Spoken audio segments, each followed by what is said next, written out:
Alright, hello guys, welcome. For our first exhibition here, we got a series of tubes that create musical notes.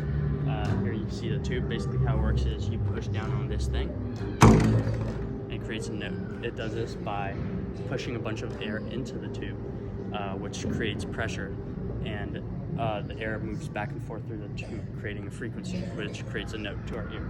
So here we got a series of 5 tubes starting on A at 55 hertz.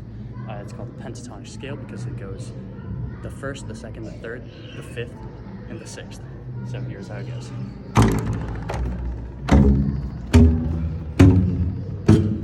If you follow here, we have another pentatonic scale, but this time starting on C, a minor third above. C is 65.4 hertz.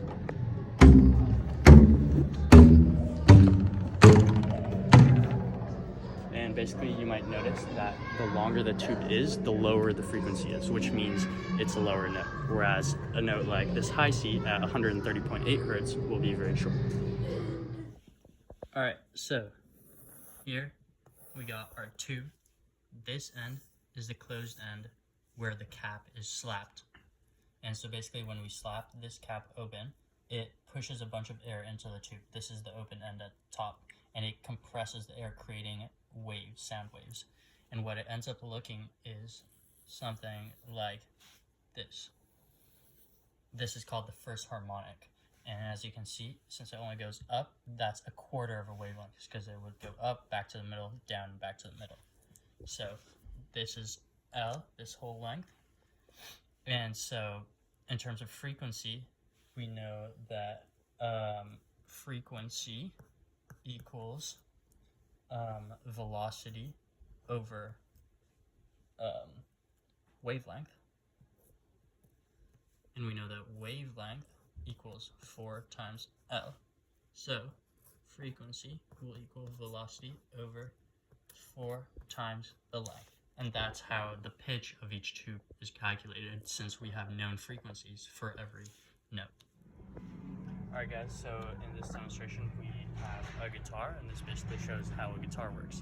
So we have 3 different strings. As you can see, they're of different lengths, and they're also of different tensions. And what you notice about this is that when you pluck it, it sends a wave going down that goes up, back and forth between the edges. These 3 strings have different lengths. The longer the length is, the lower it will sound, as well as the more tension the string has, the higher it will sound. So a string like this with more tension and less length will sound higher, whereas a string like this with longer length and less tension will sound lower. When you spin this wheel, you can also visualize the waves, and you can see the little vibrations. The bigger the vibration, the louder it is. That's called the amplitude. And that's it. Alright, so the next one is the guitar string. I'm just going to draw one string and we'll explain it. So, at each end, we have what's called a node, which means it does not move even if the string is moving. And so when we pluck this string, it creates a wave called a transverse wave. And in a transverse wave, basically the string moves side to side, but the energy is moving along the line back and forth. And so when the energy moves along the line back and forth, it interferes with itself, with the waves from each side, until it creates what's called a standing wave. And so I'm going to talk about the first harmonic, or the fundamental node. And so for the first harmonic, what it creates is half a wavelength when you pluck it. And so we know that wavelength equals 2 times the length of the string.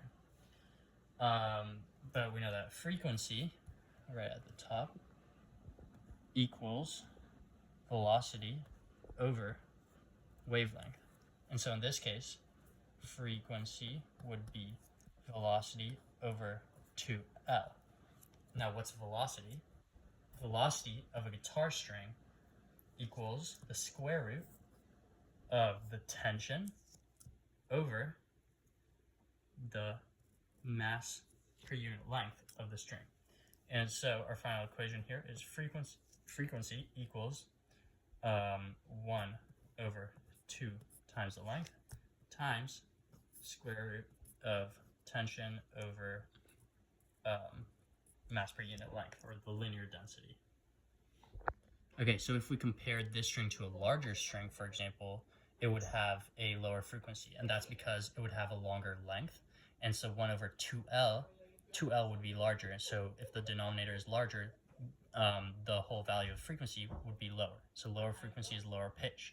In addition, if it had higher tension, for example, the numerator would be higher, and so it would have a higher frequency. And so that's how we know, according to this equation, that these different notes have different frequencies because of their length and their tension. Alright, hello guys, so this is our last demonstration. Here we have our classic loop-de-loop. So we have two different types of loops of the same height. This loop is more of a perfect circle kind of loop, and this loop is more of a teardrop sort of loop, which is actually what you find when you go on roller coasters. So I'm just going to start by showing you guys the comparison of what happens in each one. We're going to roll them from the top here. We're going to start with the teardrop shaped one. And the normal one. As you can see, the teardrop shaped one went through very easily, whereas the perfect circle barely made it. The reason is because the minimum velocity required at the top of the circle is, in order for it to go all the way, is dependent on both the gravitational force, which is the same for both, and the radius. And you can see here, the radius is much longer, whereas here the radius is shorter, which is why it didn't have to go as fast in order to go through. All right, so the loop-de-loop. Let's draw it out.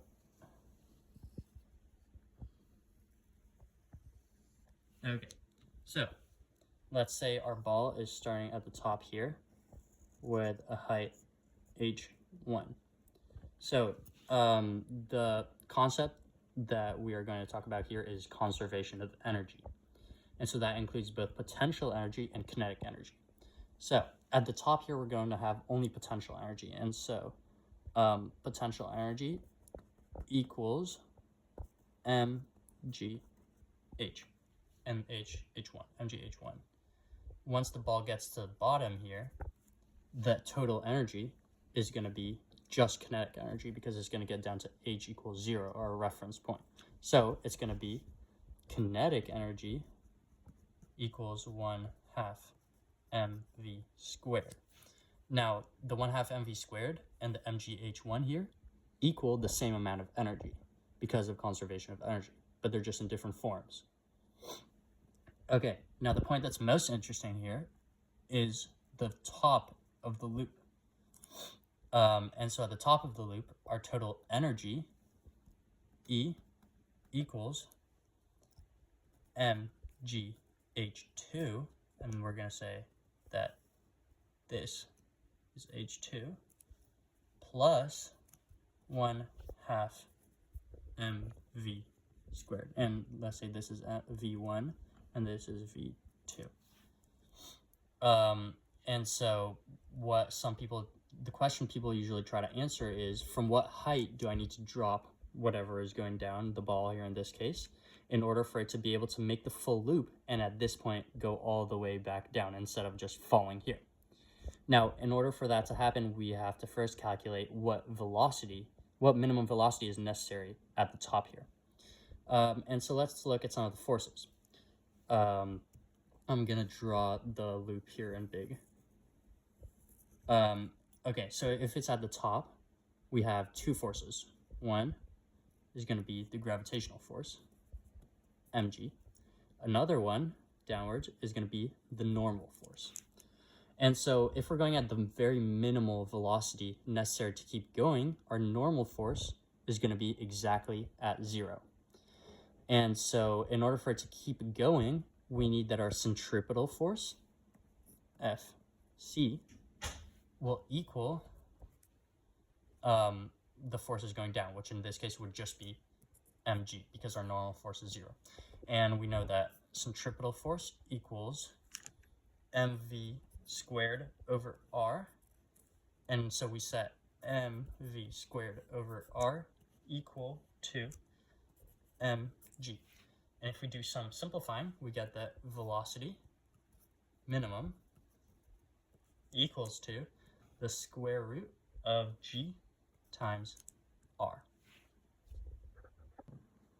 Okay, and so now we have the minimum velocity we need to be at the top here in order for it to keep completing the loop without falling. And so if we want to find out what h1 needs to be in order for this to happen, what we do is we set up this equation. mg h at the start, so h1 equals, we're going to do the energy up here at the top. It would be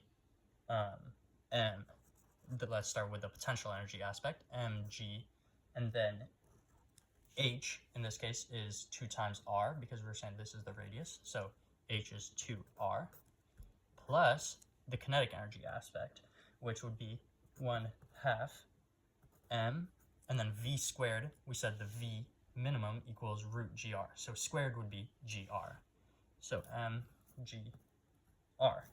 If we do some simplifying, we'd find that h1, or h minimum at the start, equals 5r over 2, or 2.5r.